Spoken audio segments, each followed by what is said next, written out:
In the past decade, technology has rapidly developed, leading to organizations adapting an agile approach much more often. However, it is important for the organizations to take a step back and consider the well being of their employees. Managers should be asking questions such as: are the employees okay? And is this constant change in the workplace actually effective, or is it taking away from organizational success? This is what I'm here to talk about today.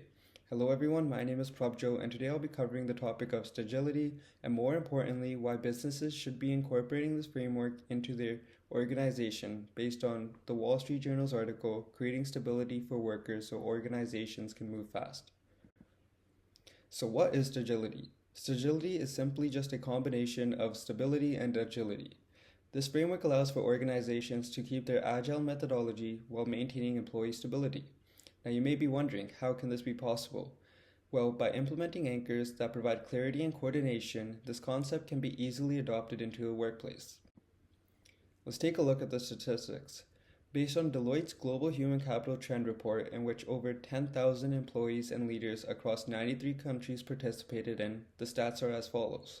72% of organizations recognize the importance of stagility, meaning they understand what it means and the benefits that come from it.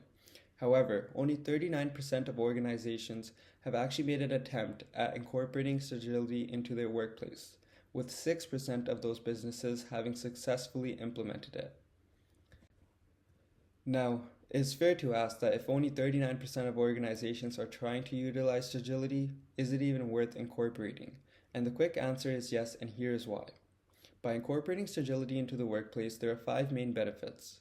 The first is the most straightforward. It balances speed and stability, meaning organizations can still keep their agile ways and adapt to changes quickly, but while doing so, employees will feel more stable. It also provides clear expectations, allowing employees to know exactly what their roles and responsibilities are, reducing any confusion or stress.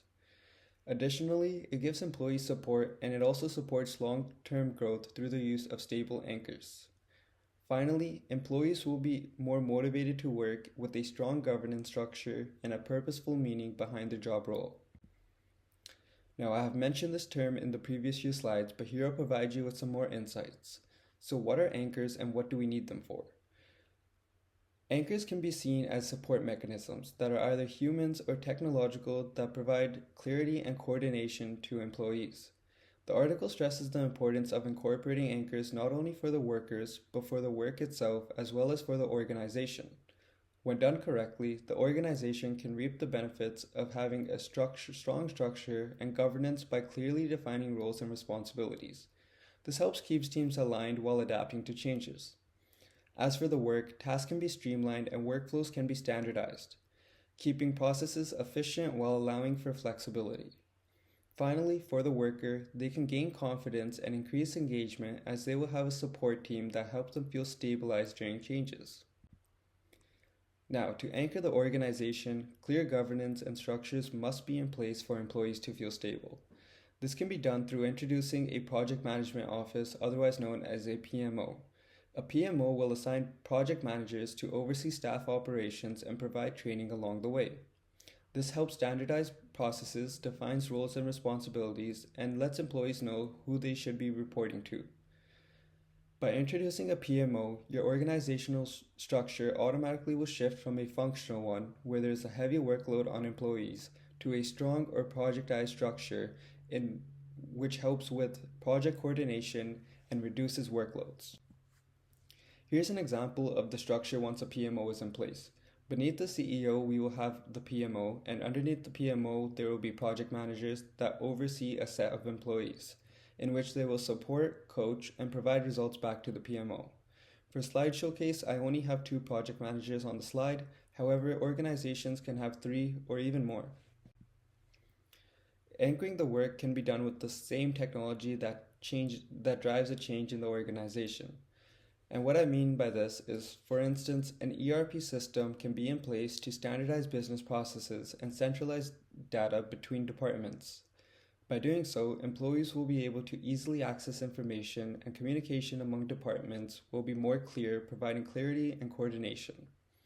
Similarly, a cloud provider such as AWS or Amazon Web Services can be implemented to keep the data secure and accessible for employees anywhere at any time. And yes, if an organization does not have these in place and is planning on incorporating them into the organization, there will be a change. However, with the correct anchors in place for the organization, the work, as well as the worker, such as a project management office, this can be a seamless transition. Finally, we have anchoring the worker, which is one of the most important ones. As the average worker faces approximately 10 enterprise changes a year, having a stable anchor such as a change management team is very necessary for employees to adapt to changes comfortably. The change management teams focus on utilizing frameworks such as the ADKAR model, which are specifically tailored for employees. For example, the ADKAR model, which is an acronym for Awareness, Desire, Knowledge, Ability, and Reinforcement, helps employees understand the importance of change.